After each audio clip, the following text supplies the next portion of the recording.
guys, welcome back to my YouTube channel. Thank you all for watching the previous video. My name is Ibilola, and if you're just joining me for the first time, kindly hit the subscribe button. Yes, yeah, I keep you updated with my lifestyle, and I also share little tips based on education and travel. And yes, if you have not watched my previous video, kindly do so. So, guys, I'm shooting out here in the sun today because why not? A lady, a woman has to inhale vitamin D. Yeah, it's good for my body, for my skin. So, we are doing this here today.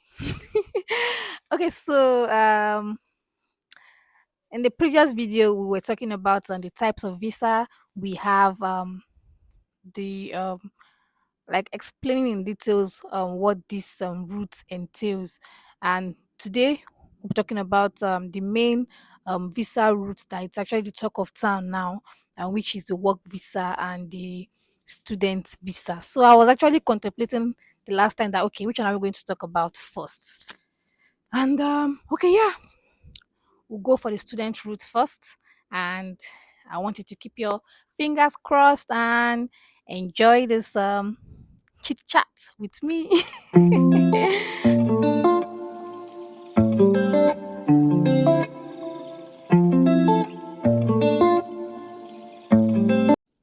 Welcome back. And if you have not hit the subscribe button, please ensure you do so. Do not forget to support me. Support me is very important, guys.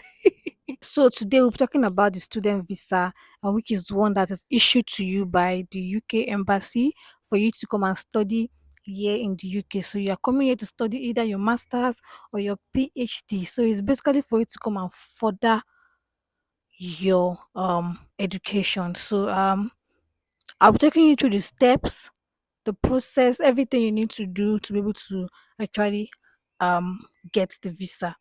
Stay tuned and yes, don't leave me. Trust me when I say the sun is giving, guys. Like I'm enjoying every bit of the sun. Normally, I would always run away from sun, but trust me, this one is giving what it should, and yeah, it's the sun for me. Back to our main discussion.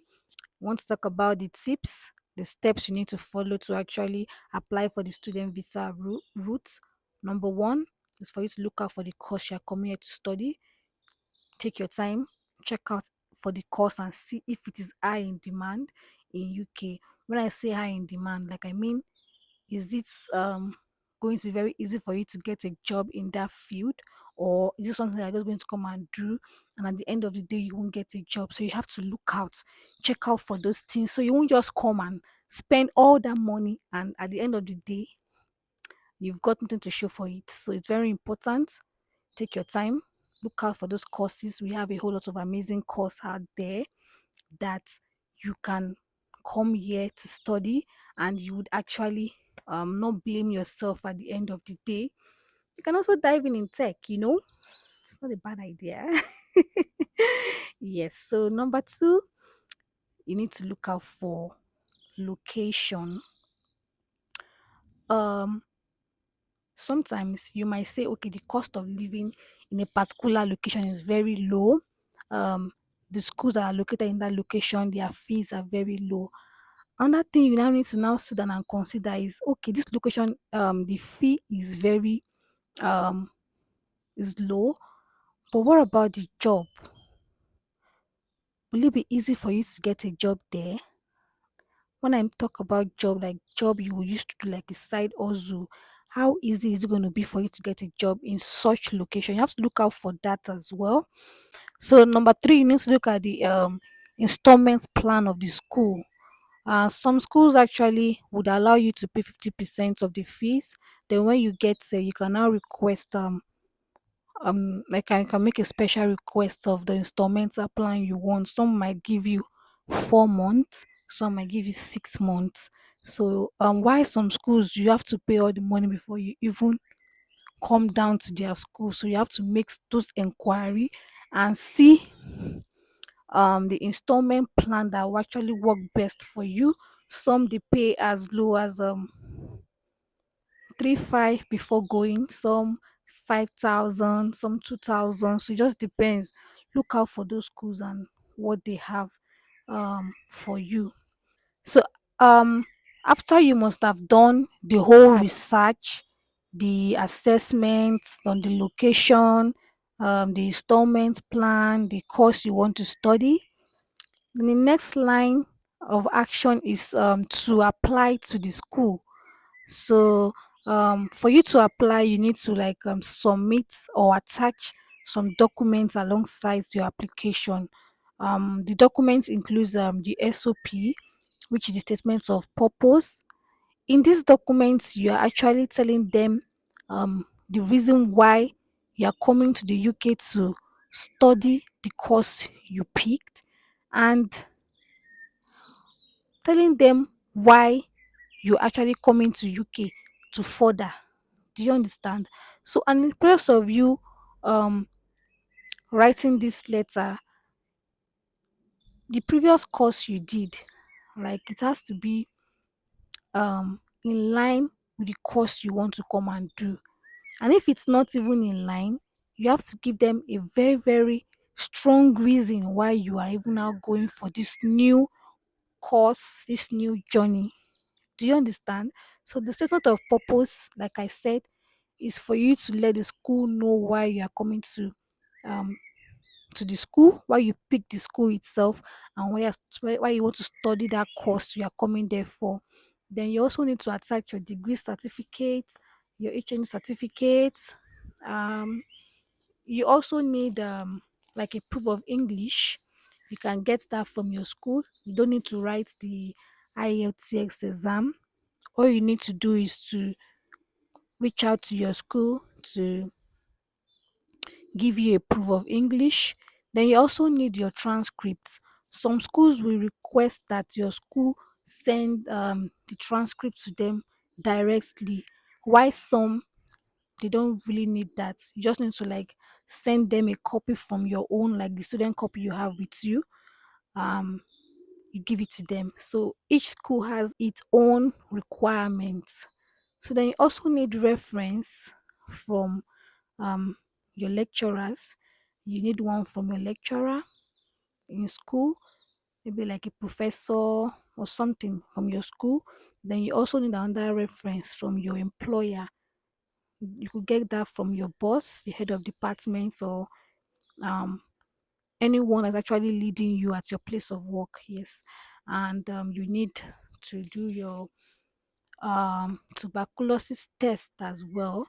Then some schools require that you provide your proof of fund during the application process. Why some it is when you are done with the application, then they will now request to see your proof of fund. Yes, so and the POF includes your living costs and the balance of your school fees. So they need to see that. Why some they don't require for it. And you also need a detailed CV. Yes, it's very important. And in your CV, um, you should make it very detailed. And if you need more information, you can contact me so I can just give you some tips as well for that. So your CV should be very detailed. And yes, some schools, once they receive your application and they receive all the documents you submitted, they would want to like do like an interview with you, like a cast interview before they issue the cast to you. It is that cast that you use to apply for visa. So some would do an interview with you to know that okay, this person knows what he's doing and knows what he wants to come and do here in the UK. While some schools they don't require the interview. Once they see your document, they see the necessary documents, you fill the form, and they're going to issue the cast to you. So when you are done with all this, once you have your cast with you, you are good to go. Then you can now say, okay, you want to apply for the visa. If you can't do the application yourself, please go to the visa office and let them assist you with it. Um, take necessary documents alongside for you to apply for the visa. And yes, you have to wait for a while to get the visa. And of course, you're going to make a payment for the visa, and also like um, the health insurance fee as well. So all this would go into the visa application. And once you get your visa, then you are good to go. Then you can just book your flights and come down to the UK. And for those that actually come with their dependents, if you are coming with your wife, you're coming with your husband, you need to provide a marriage certificate. Some actually require to see pictures, like pictures of when you were even dating this person.